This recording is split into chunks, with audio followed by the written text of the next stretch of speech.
Guys, good afternoon! This is Michelle and welcome to another video!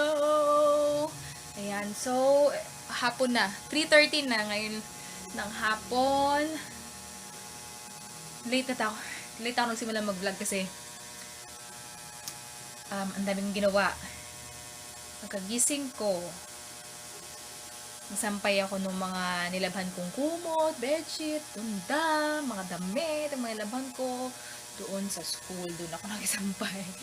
Ayan, so nandun siya ngayon kasi maulan siya ngayon. Tapos afternoon, ayun, nag-almusal kami. Ay, di pala, ano siya, parang, almusal. Ganun, kumain kami. Tapos, kwento-kwentuhan. Tapos afternoon, gawa ako ng slides. Para bukas. Ayan. Tapos, ngayon lang ako nakapag ano. Kung pansinin nyo guys yung ating pimples, no? Ito yung malaki dati. Maliit na siya ngayon. Ayan. Tapos yung mga nandito, wala pa naman. Ayan. Ganyan. So yun, kakain mo na lang muna ako kasi kakatapos ko palang gumawa ng slides. So kakain muna ako ng aking lunch. Yung aking ulam, yung natirang ulam namin kaninang umaga. Ito ay itlog na may kamatis, na may carrots. Ayan. So, yung kakainin ko ngayon. Siguro hanggang ano ko na to, stress na 3:30 na Hanggang hapunan ko na siguro to. Ayan. So, yun, kakain lang ako, my dear. My dear, mga besh. Okay, dito lang ako sa sa kwarto kasi nga, nag-isa lang ako eh. So, yun, dito muna ako kakain. So, let's eat, mga bagets! Ayan. Hi guys, this is Michelle. So, yan. So, tanghali na. Ayan. Kakarating ko lang. Actually, kanina pa ako nakarating. Galing sa church. Ayan. So, na ako, magla-lunch. Ayan, magkakain tayo. At ayun nga, habang kumakain tayo ay i-share ko sa inyo, wait lang. Sagutin natin yung tanong ng isa sa mga ng halos na saan ba? Hindi paano pa explain. Most of the most asked question ko sa mga comments, ganyan. So, kakain tayo. Ito yung ating pagkain. Kanin. Tapos, meron tayo ditong, chicken. Ayan. So, habang ako kumakain, gusto kong i-explain sa inyo yung sagot. Yung sagot doon sa tanong. Nagtanong nga siya na, subo muna ako.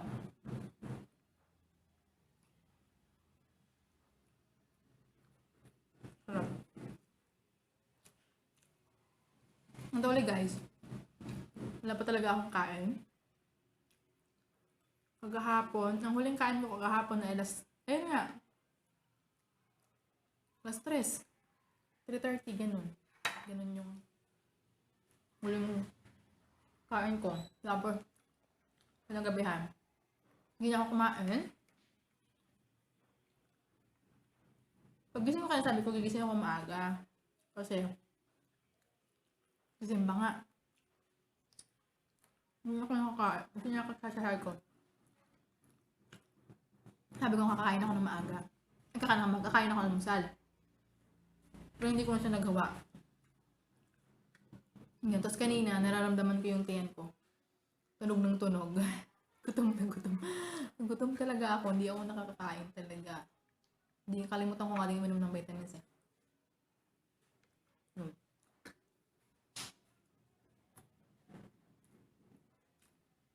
Ang tanong niya ay, sino daw ang saan? Kasi, ang tagal na itong mga tanong sa akin. Ngayon natin mabigyan ng pagkakataon na sagutin. Kasi siguro napansin nila na saan mo nakuha yung mga videos mo? Ganun. I am referring to may ASAP videos na at this time. Ano kasi yung tanong niya? Saan mo nakuha? Ang galing mo naman ng mga video ka. Sabi niya. Ang sabi, kasi guys, kaya ako may mga video na gano'n. Kaya nga nakalagay dun sa playlist ko ay may ASAP experience. Nung hindi pa pandemic, yun. I'm very active attending ASAP Live. Kasi nga po, po ako nakakapag-attend ng ASAP Live dahil po, isa po ako sa fans club ni Eric Santos. Yun. So, Eric Santos, or yung aming ay SFO, stands for Eric Santos Friends Online. And tsaka ako nakakapag gutom lang ako. Tsaka ako nakasali, tsaka ako nakapanood ng mga ASAP Live, which is free. Free siya. Ayun yung pribilehiyo or privilege na binibigay sa isang miyembro ng isang fan ang makapanood ka ng free. Ayan. To support the artist. Ayan. So, yun. Ayun yung kung bakit ako nakakakuha ng mga video, ganyan. Ayun. Nga, pinapost ko, tapos nakaka-attend ako ng kung ano-anong mga events dahil dun sa fans club. So, yun. So, thankful ako kay Auntie Joanne. Kasi, siya talaga yung ginamit ni Lord na way para matupad yung isa sa mga pangarap ko. Ayun nga, yung makita ko ng personal si Eric Santos, which is I really, really love talaga. Sobrang love na love ko yung ginagawa ko pa ngayon ng mga yung mga, alam mo, nag-edit pa akong picture nun, kunwari magkasama kami. Ganun sa picture, ganun. Ganun ako ka sobrang fan sa kanya na, as in. Tapos, ayun, yung tuloy-tuloy. Yung unang meet namin na to Joanne, nasa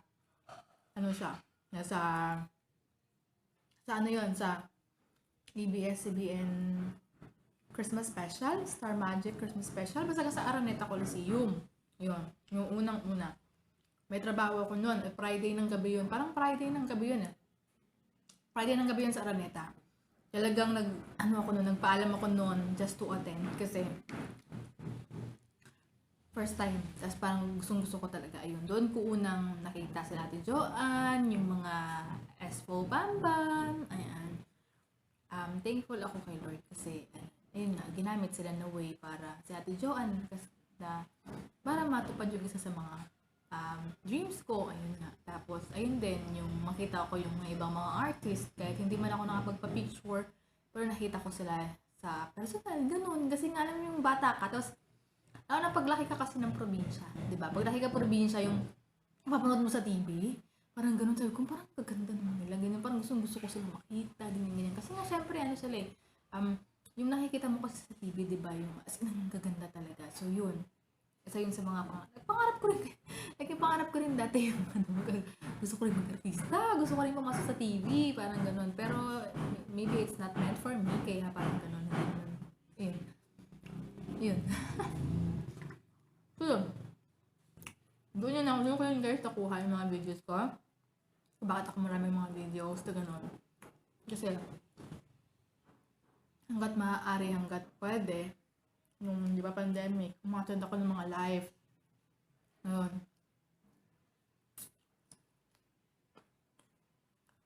Unang-una, to support, to give time to Eric Santos kasi sa yung diba? Sa yung pinaka highlight ka star. Siya yung star sa amin. Siya yung star sa amin si Eric Santos eh. Isa siyang bituin na nagniningning, mataas na nagniningning, pero kahit gaano siya kataas, kayang abutin ng mga fans. Kasi sobrang bait po niya. Ayun. Sobrang dami kong na-experience niya. Mga bagay na akala ko dati hindi ko magagawa or hindi ko may experience, but by God's grace talaga. Tapos, guidance ni Lord. At saka yung, alam mo yun, yung protection na binibigay ni Lord sa akin. Tuwing mag-meet ako ng mga tao na first time ko lalo na sa mga events din yan. Kasi hindi naman ako sanay sa sa Manila, parang ganun. Pero alam niyo yun, yung strength at yung alam mo yun, yung protection talaga ni Lord yun, ang dala sa akin. Para yung isa sa mga pangarap ko matapad. Ayun. So, I'm very thankful talaga. Kaya ako nakakuha ng mga video. Though, yung mga videos ko yun guys, ay mga patagong video. Ayan to. Sorry.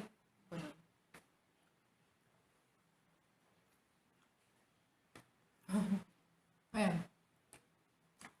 So, yung second question, ito rin, dami ito nang tatanong sa akin eh, sa mga comment. Matagal na kasi yun, matagal na siyang maraming mga tanong. Pero ngayon, buti natin. Ito yung madalas na tanong sa akin. Kasi pag bungad yun ng channel ko, try nyo buksan yung channel ko, tapos yung unang-una na video, di ba may ads yun? Tanong siya, wow, ang galing. Wala pang 1K subs for my ads. Paano po?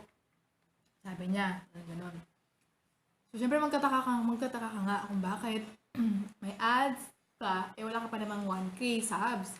Kasi ang requirement ng YouTube ay magkaroon ka ng 1K subs at 4,000 watch hours para ma-verify ka at para magkaroon ka ng ads. Ayun yung sa mga requirements ni YouTube. Which is, nito lang siguro, nito lang pinatupad yan eh. Kasi nung time naman na gumawa ako, wala pa namang ganun. Yung unang-una akong gumawa ng YouTube account na hindi ko naman masyadong sineryoso kasi nung time na yun.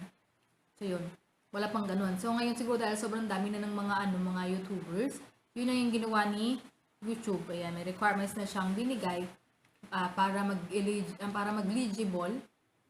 Legible? Kasi eligible pag hindi, diba? So, eligible ka doon sa monetization na yon. So, ayun yung requirements niya. Pero hindi naman siya ganun kasi nga,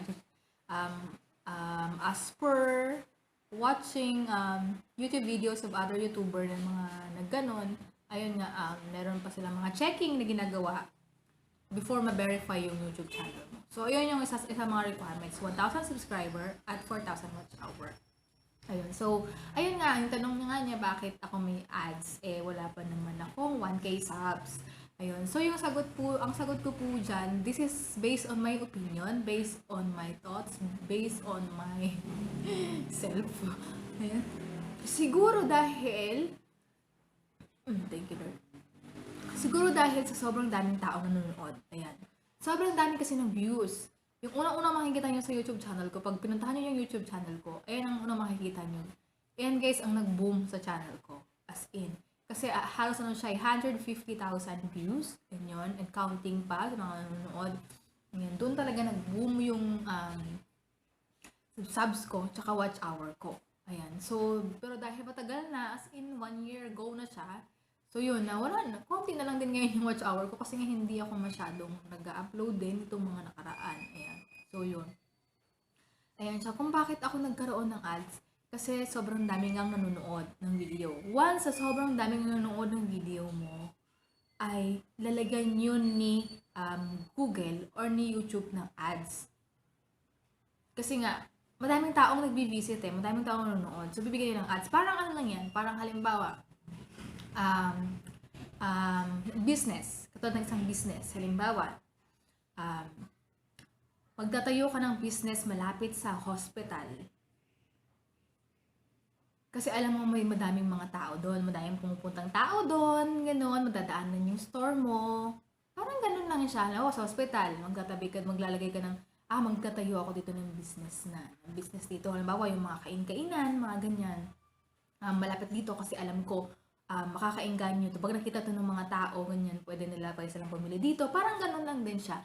Parang ganun lang din yung halimbawa, maglalagay ako ng, doon ako magpapwesto ng paninda ko sa harap ng school. Kasi alam ko, pag uwian, o madaming mga estudyante doon, mga ganun, madaming bibili. Parang ganun. Same as din sa ginagawa siguro ni YouTube. ni YouTube na pag madaming nanonood, madami din nilalagyan nila ng ads para makakatch ang attention ng tao yung mga ads na binibigay nila kasi 'di ba yung mga ads kasi is to encourage people or encourage viewer na ipakita nila na maganda yung quality ng product na yon para ayun magbumili ka ganyan yung mga ganon 'di ba yung parang ano siya anong tawag doon? Advertisement nga, ads. Ayun nga siya. Ayun, nag-iinganyo ng mga tao, ganyan. Siyempre, pag napanood yun ng tao, di ba? Ayun. So, ganun yung siguro yung ginagawa ni YouTube or ni Google. Kung bakit nilalagyan nila ng ads kahit na wala pa tayong 1K subs. So, yun. What's my opinion? Ano yung nakikita ko ang dahilan kung bakit tayo may ads.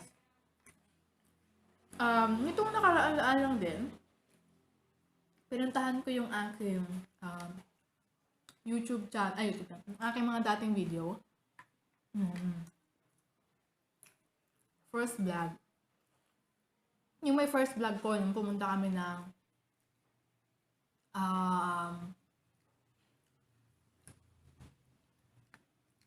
biggest time zone. Yun. Pinuntahan ko siya, pinanood ko, sabi ko gusto kong balikan yung mga videos ko, ganyan. So, nung check ko siya, tapos pinanood ko nga siya, may ads! Natuwa ako.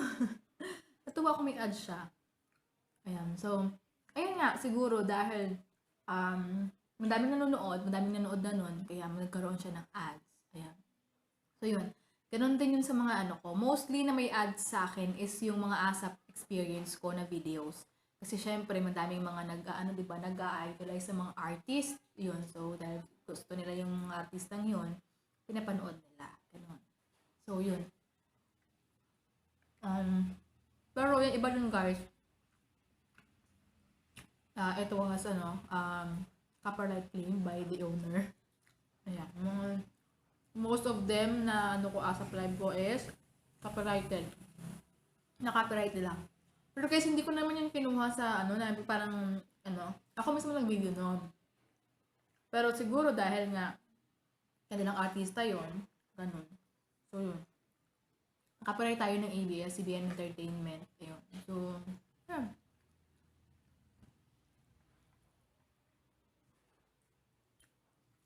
Ngayon, naging maingat na ako sa paggawa ng video. Lalo sa paglagay ng mga music. Kasi sobrang hirap na, ligpit na ngayon sa YouTube guys. Sobrang daming copyright. Ngayon. Copyright ka. Hanggang maaari, no? Ikaw na lang gumawa ng sarili mong music para hindi ma-copyright ka, no? Yan. So, ayun yung sagot ko doon sa tanong. Akala ko panising kani. Gabi pa kasi to hindi kagahapon pa to Hindi pa naman siya panis guys. Medyo basa-basa lang. Preserve siya panis. Yan. Ayun yung sagot ko dun guys. Bakit tayo ng mga ads? Yun, thankful ako kasi kung sakasakali man dumating yung panahon na ma-monetize tayo. Maging ma-verified tayo ni YouTube. Anyway guys pala, na-verified na ako ni YouTube nung sobrang daming nanood talaga ng ko guys. As in, nagkaroon na ng blue check ng YouTube channel ko na sinabi doon na verified yung channel ko. Pero bigla siyang nawala. Tapos parang may nag-appear doon sa akin na parang ano ba yun? May problem daw Tapos nabawasan talaga yung nabawasan yung aking mga watch hour, ganyan. Tapos ang sabi doon ay parang, sabi nga nila parang nagloko daw yung YouTube, parang gano'n. Sabi nung mga iba na napagtanungan ko. Ayun, tapos hindi ko na alam kung paano siya ibalik, syempre. Hindi ko alam kung paano siya ibalik. So yun.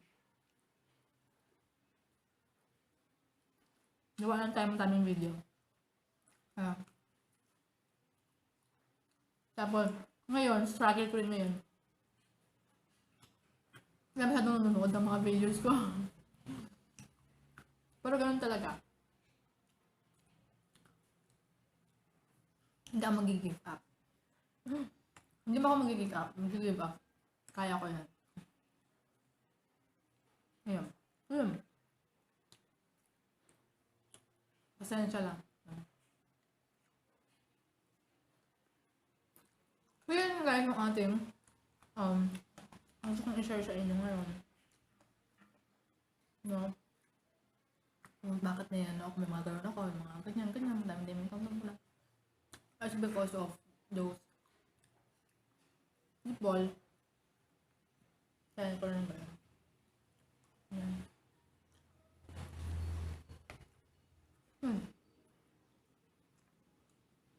Gutom na gutom talaga ako guys.